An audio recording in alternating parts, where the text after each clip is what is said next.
Hi everyone, and welcome to Inside Bristol. I'm your host Sheridan Nichols, and today we have got Josh Littleton with us from Radio Bristol. Thank you so much for being with us. Thanks for having me. So grab your calendars, grab a pen, because we've got some exciting things to share with you today. Where should we start? Radio Bristol, which is a part of the Birthplace of Country Music, and we broadcast from the Birthplace of Country Music Museum. We've got 2 Radio Bristol sessions coming up. For those of the public who don't know what a Radio Bristol session is, it's a live performance, usually about 25 minutes, in the Performance Theater at the Birthplace of Country Music Museum.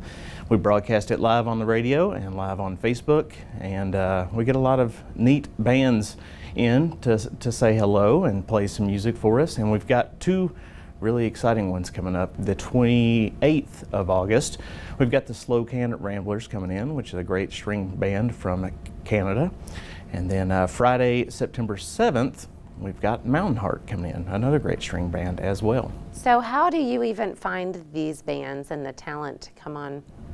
Well, usually it's bands that are having shows in the area. So we call them, and as a radio station, we want to help local bands and bands coming through the area to help promote their events.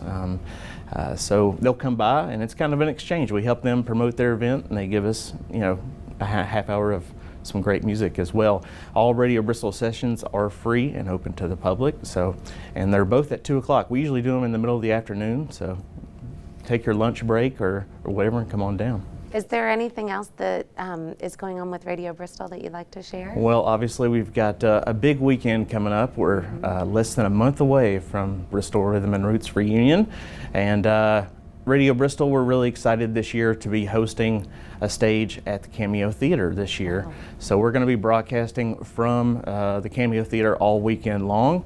And we've got a lot of great acts scheduled to come and see us that weekend. So come by and say hello. And then Saturday night, we're going to be moving over to the Paramount Theater for a couple hours, and we'll do our live Farm and Fun Time show live from the Paramount Theater. And it's still a secret who the artists are, but we're really excited about who's coming by. And I would advise everybody to show up early. Last year that we had to turn away a couple hundred people at the door. Oh my goodness. So how early? That's a good question.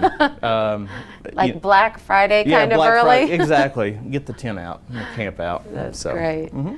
Oh, well, fantastic. Well, thank you so much for coming on today and for sharing that with us and giving everybody the heads up. So you've got some events that you want to put on your calendar, and also plan to get there ahead of time for that last show, because that sounds great. Yeah. Thank you so much for being on today, and stay with us. We'll be right back.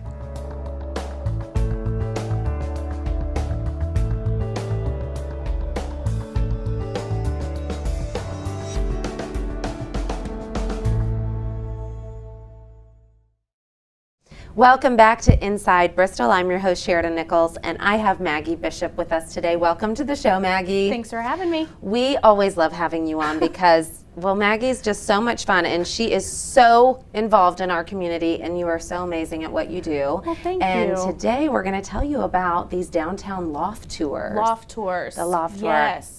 What do we need to know? Well, how do we sign up? The Loft Tour is a wonderful community event. It's really something that everyone likes to enjoy and come out and explore the downtown.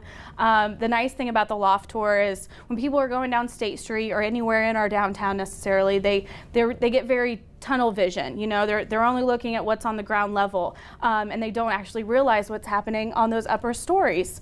So we have actually over 60 lofts in our downtown district, which we don't have a big downtown district, so that is really impressive, and we have more opening up every single year. We're obviously not going to have all 60 open for our Loft Tour, but the Loft Tour will take place on September 8th. It's a Saturday from 1 to 4.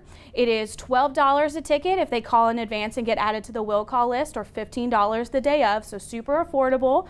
We're actually still adding lofts to the tour, so we'll have at least 6 for everyone to enjoy, but we'll be adding on a couple more. So we're really excited. It's a great way for people to see how the other half lives, if you will. The lofts themselves kind of become their own different character too. They all have their own personality, and it's really awesome to see the hard work and revitalization that's done upstairs as well as downstairs. And they're really neat, and what a beautiful time of year to do it, because I've been in a couple and they even have just these incredible outdoor areas and spaces. So that is definitely a must. We have a show full of a lineup where people just need to hold on to their calendars, because we need to put September 8th down. That's a great September 8th. So now, if they want tickets, you mentioned, it would be $12 early. How do they get those? Yep, they can just call our office, the Believe in Bristol office. Okay. I'm sure the number is going to be posted right now as I'm talking about it. But if they can't find the number, they can visit believeinbristol.org, and that'll not only give them our contact information, but that will also give everyone the full lineup of downtown events year-round. So the second it's sent to us, we post it. So we keep you in the know as much as we can. Oh, well, thank you, Maggie. We always appreciate, we all want to be in the know. So thank you very much. Thank you. Stay with us. We'll be back in just a moment.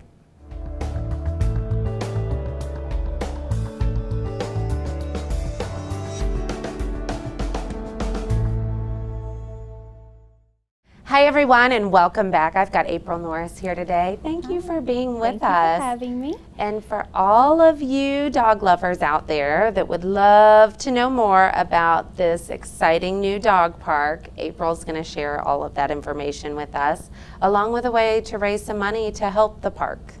So where should we start? Do you want to start at the dog park and tell us a little bit about this Food City Dog Park and what we all can expect? Sure.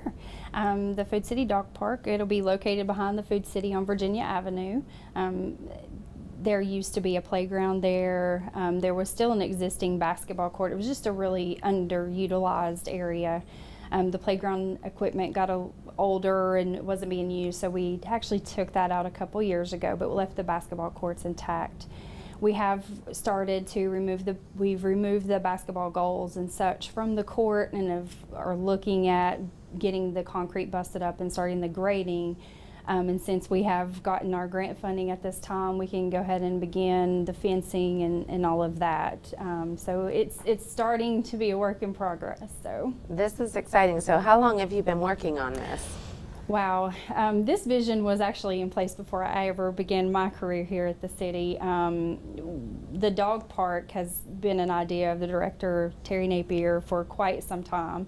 It's in our comprehensive park and recreation plan. So it's just, the plans were drawn up for this when we realized that we had the potential to receive some grant money for it. So we had the plans drawn up, and then we applied for the grant and did all the work behind that, and we were awarded the grant. So it was a great thing. This is exciting, and exciting for everybody, because the dog owners, and I'm one of them, it's always great when you have a dog park that you can take your dog to play and kind of get out some energy. And it is, and it's wonderful for the dog because they get that time out. And the studies show that you should take your pet out at least 30 minutes to an hour every single day.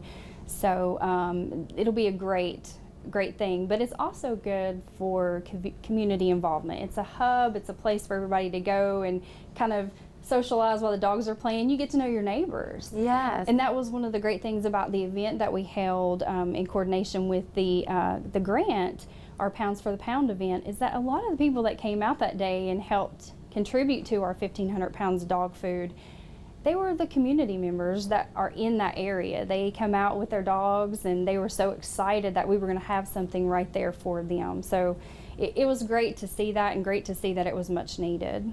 It's fantastic, and it'll be exciting when it opens up and everybody can use it. Yes. And there's some other fundraising events I think that you're going to have in the future too for it. We are looking at other funding options, looking at some different ways that we can help raise additional funds to come up with the excess money that's needed over top of the $25,000 that the Boyd Foundation was grateful. We're so grateful for that amount. So. Well, it is exciting, and we can't wait. You'll have to come back when it opens up and share with us how it's going. Thank you. Thank you for joining us today. Thank you. And thank you all for joining us. We'll see you next time.